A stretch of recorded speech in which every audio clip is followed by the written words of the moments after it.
we're certain that Chael Sonnen, he admitted to it. He was on Yeah. PEDs when he fought Anderson Silva the first time. Yeah. He tested 17-1. Yeah. Look at that fight. Do you remember watching that fight? It's one of the most epic fights in UFC history.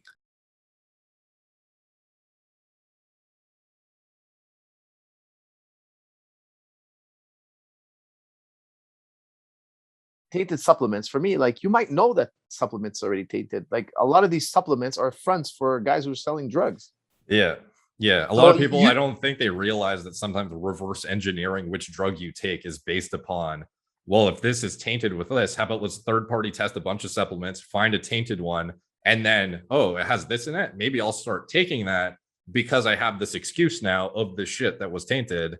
And you can like reverse engineer your drug selection process based on like what is tainted. I don't think a lot of people realize that. You could have a friend who sells you PEDs and he also sells a powder, a protein powder. And you know that the PEDs you take are in that powder as well. So one day when they bust you, be like, hey, that the powder I take, maybe it's tainted.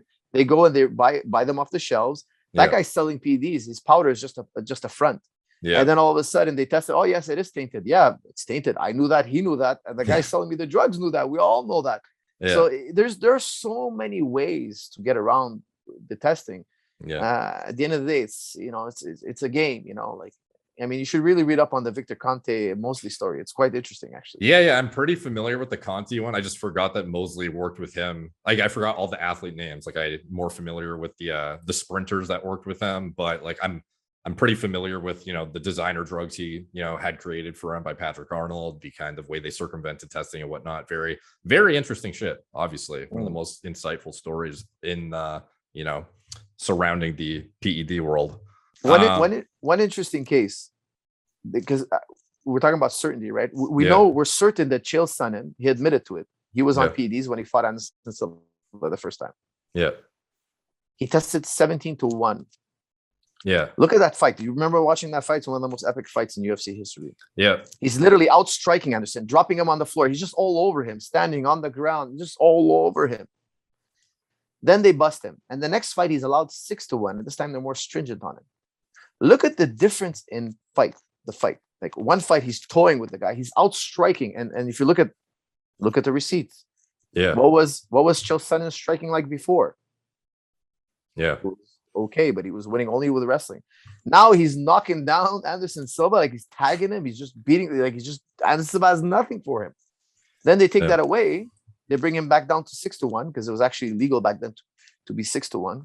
I don't know if you know this, but for a while they allowed TRT in UFC legally. Yeah, and the 6-1 cutoff is ridiculously lenient in itself. Yeah, it was just insane. And I didn't even know about that at that point. I was making my guys compete against guys who were on TRT. I didn't even know.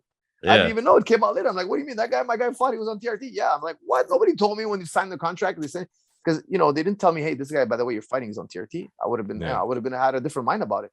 Anyway, so look at the rematch. Now there's a lot of factors, but one major factor is that he's 6-1 now, not 17-1.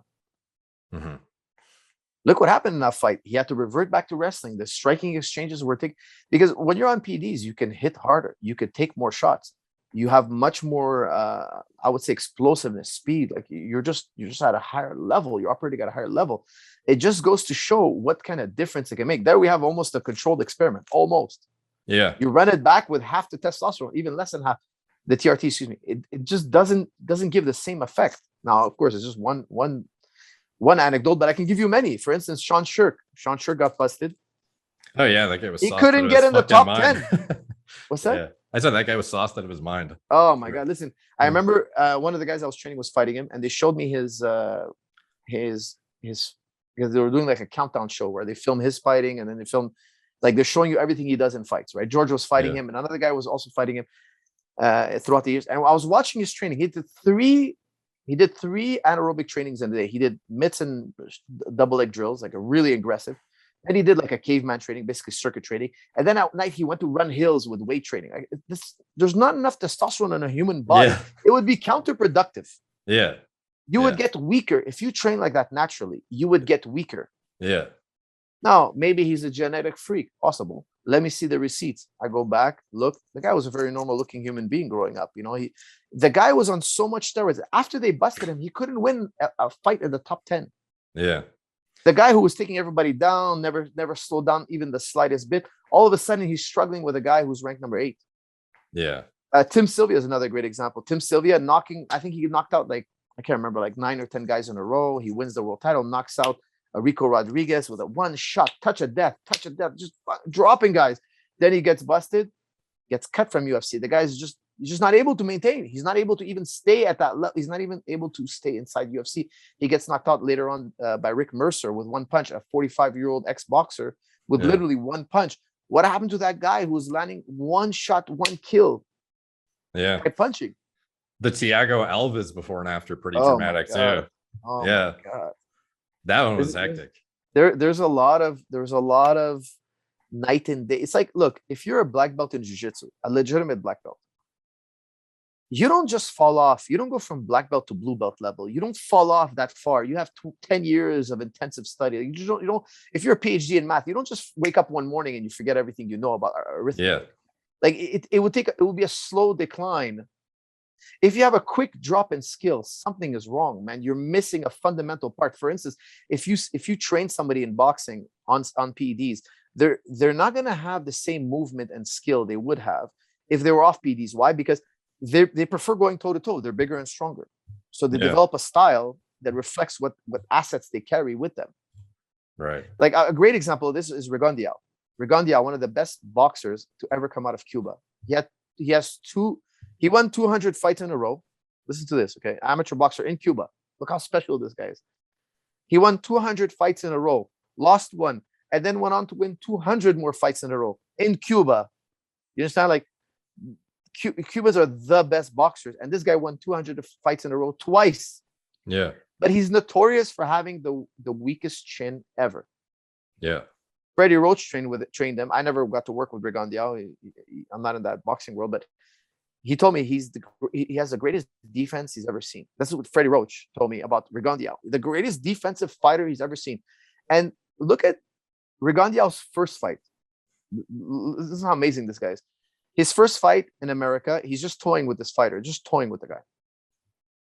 And then his cornerman's saying, like, you got to go after him now, put on a show for the Americans, because Cubans are sometimes heavily criticized. They're often criticized for like a boring style of just like perfect point boxing. Yeah. He's like, no, put on a show so we get that big money. Okay. He goes in there and kind of starts slugging with this guy that he's just annihilating. The guy hits him with a jab and drops Rigondeaux. Now, Rigondeaux hasn't been dropped in 200 fights. And this guy, who we don't know his name, just dropped Rigondeaux. Why? Because Rigondeaux abandoned his skill. And he's like, let me duke it out with this guy. Yeah. That's how poor his chin is. He's known for having a glass chin, but good luck trying to hit it. Yeah. Now, if you put Rigondeaux on PEDs and he could take more of a shot, he probably wouldn't have developed that sophisticated defense that he did in his entire career, because he realized his chin was frail. So he developed an entire system to keep his chin from getting touched. Yeah. And you see in his first pro fight, you see exactly, he gets dropped by a jab, which is very rare. You get dropped by a jab. Usually it's a hook or a cross or an uppercut. Mm-hmm.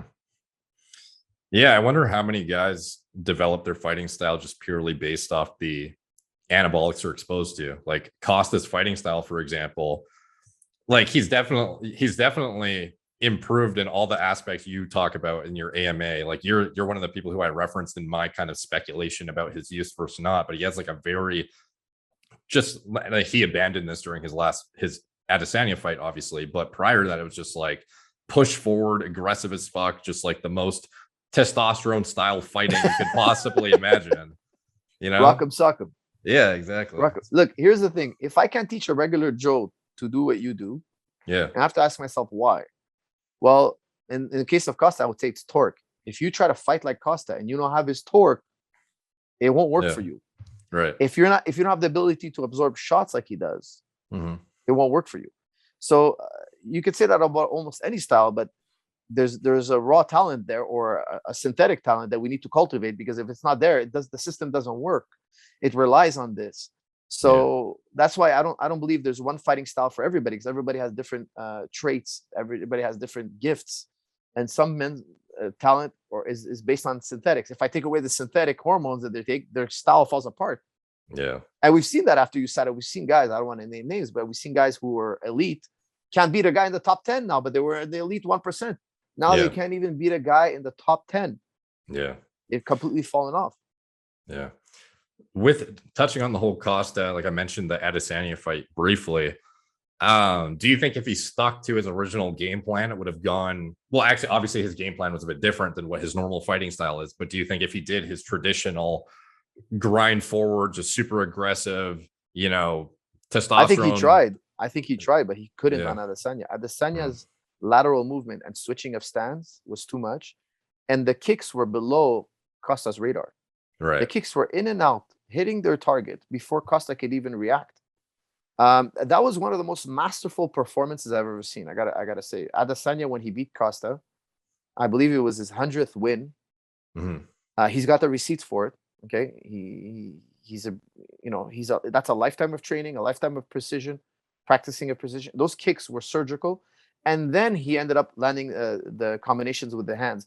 But in my opinion, the whole setup with the hands was done with the kicks, and the kicks were below the radar of Costa. Costa was getting hit without even seeing the shot coming at him. So in my opinion, he was a sitting duck trying to. That's true martial art. That's a true matador.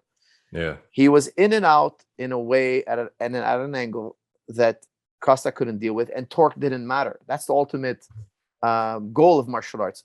We're trying to put torque in the back seat. Now, it's not jiu-jitsu, wrestling, and boxing is not perfect. Torque is still a factor until we understand martial arts better at a higher level. Torque is still a factor. One day, torque won't be a factor if we keep pushing the envelope of martial arts skill. Do you think if they run that fight back, same thing happens? Yeah. Okay. Yeah, even worse, I think. Honestly, even worse. Because ultimately, I guess that's his goal, to get back to that spot again. But I don't know if he what he could really fix. Like, he got dismantled, Yeah, I don't think he ever beats Adesanya, to be honest with you. Okay, so one thing about the Adesanya thing that's notable is during that fight, he had the most brutal gynecomastia ever, and it caused a lot of people were like, "You think Costa's on gear? Look at Adesanya's titty right now."